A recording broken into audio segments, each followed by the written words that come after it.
तो अब हम बात करते हैं पाइथन शेल की, कि शेल कैसे होता है, पाइथन के कितने मोड्स होते हैं, और हम एक कोड बनाएंगे जिसको हम सीधा इंटरप्रेटर में शेल में रन करेंगे और फिर उसी कोड को हम स्क्रिप्ट मोड में भी रन करेंगे।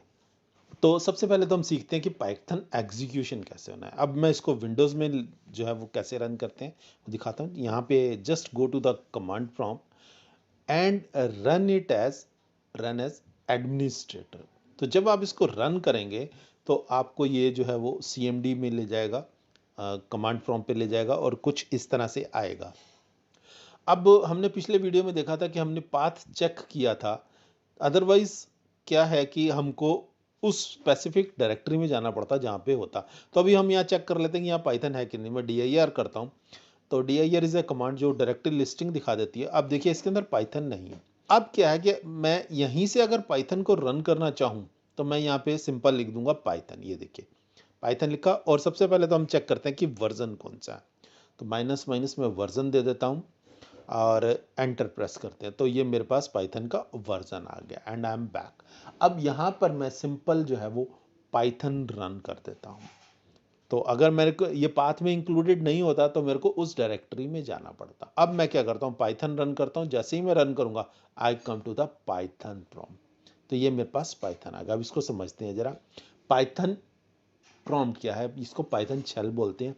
अब यहाँ पे आपको ये तीन जो है वो डिजाइन दिख रहे होंगे। अब ये जो साइन है ये हो सकता है किसी एनाकोंडा पाइथन वगैरह में थोड़ा सा अलग है, इस कुछ इस तरह से है, लेकिन होगी वही चीज़, कमांड्स वही होगी। अब मोड की बात करते हैं। अब हमारे पास यहाँ पे दो तरह के मोड है, interactive mode and script mode.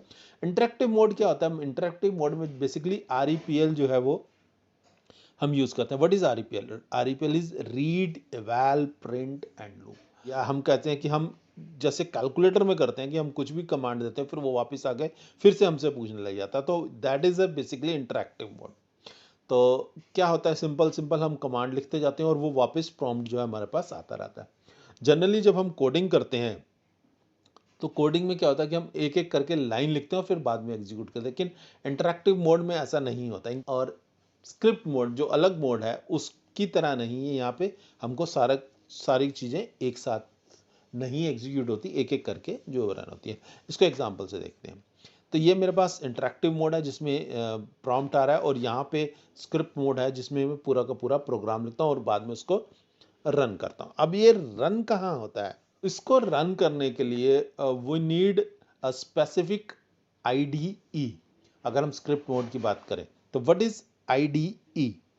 Basically IDE is integrated development editor. ये अगले वीडियो में हम पूरे डिटेल में करेंगे क्या है। अभी सिर्फ जल्दी से जान लेते हैं कि कौन कौन से एडिटर्स हमारे पास पॉपुलरली अवेलेबल हैं। जैसे नोटपैड सब जगह अवेलेबल है, और इसके बाद आइडली आता है। दिस इज जब भी आप पाइथन इंस्टॉल करते हैं तो आपको ऑटोमेटिकली मिल जाता है। इसके अलावा हमारे पास और भी जो है वो थर्ड पार्टी आईडीज आते हैं, पाईचान, स्पाइडर, विजुअल स्टूडियो, इक्लिप्स, पाइडेब, लेकिन सबसे पॉपुलर जो है वो दैट इज जुपाइटर नोटबुक। और हम पाइथन जो करेंगे इस सीरीज में हम जुपाइटर में ही करेंगे। अब हम कोड रन करते हैं अपना। ये मैं एक सिंपल सा प्रोग्राम ले लेता हूँ, दो नंबर लेता हूँ, उनको ऐड करता हूँ और प्रिंट करता हूँ। तो सबसे पहले इसको इंटरेक्टिव मोड में जो है वो चलाते हैं। तो यहाँ पे मैं क्या करता हूँ, एक एक करके लिखता हूँ और जैसे ही मैं कमांड फिनिश करूँगा मैं वापस आ जाऊँगा। तो कैलकुलेटर में भी कुछ इसी तरह से होता है। तो मैं अब यहाँ num2 देता हूँ, फिर उसको सम करता हूँ और फिर उसके बाद उसका मैं आउटपुट लूँगा। और आउटपुट किससे लूँगा, आउटपुट मैं लूँगा with the help of print command. तो जैसे मैं प्रिंट करूँगा मेरे पास जो है वो रिजल्ट आ जाएगा इसका। तो ये तो है सिंपल इंटरेक्टिव मोड। अब हम चलते हैं स्क्रिप्ट मोड में जहाँ पे हम प्रोग्राम लिखेंगे और यहाँ पे हम यूज़ करेंगे जुपाइटर। अब ये जुपाइटर क्या है हम डिटेल में अगले वीडियो में करेंगे। अभी हम सिंपल प्रोग्राम लिखते हैं। इसमें यहाँ पे आके मैं यहाँ पर लिखने की जगह मैं फटाफट से जो है वो प्रोग्राम कॉपी किया उसको यहाँ डाल देता हूँ।